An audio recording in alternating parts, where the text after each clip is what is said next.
علیکم ورحمۃ اللہ وبرکاتہ۔ مولانا محمد الیاس گھمن حفظہ اللہ تعالیٰ کا شہداء کے بارے میں بہت ہی قیمتی جملہ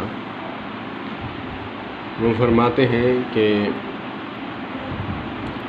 امام احمد بن حنبل، امام شافعی رحمۃ اللہ تعالیٰ علیہما، یہ دونوں فرماتے ہیں شہید کا جنازہ نہیں پڑھنا چاہیے کیونکہ یہ بخشا بخشایا ہے۔ اور جناب حضرت امام ابو حنیفہ نعمان بن ثابت نور اللہ مرکزہ وہ فرماتے ہیں جنازہ تو پڑھنا ہے لیکن جنازہ پڑھنے والوں کی بخشش کے لیے، نہ کہ میت کے لیے۔ ہر پھول کی اپنی خوشبو ہے، کسی کو گلاب پسند تو کسی کو چنبیلی۔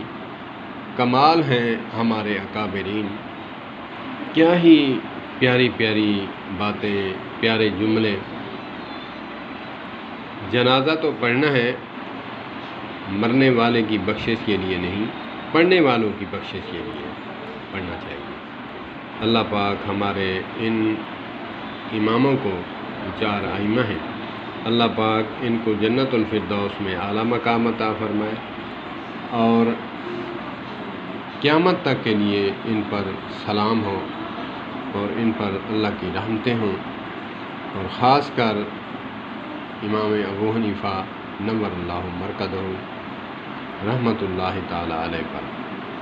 والسلام علیکم ورحمۃ اللہ وبرکاتہ۔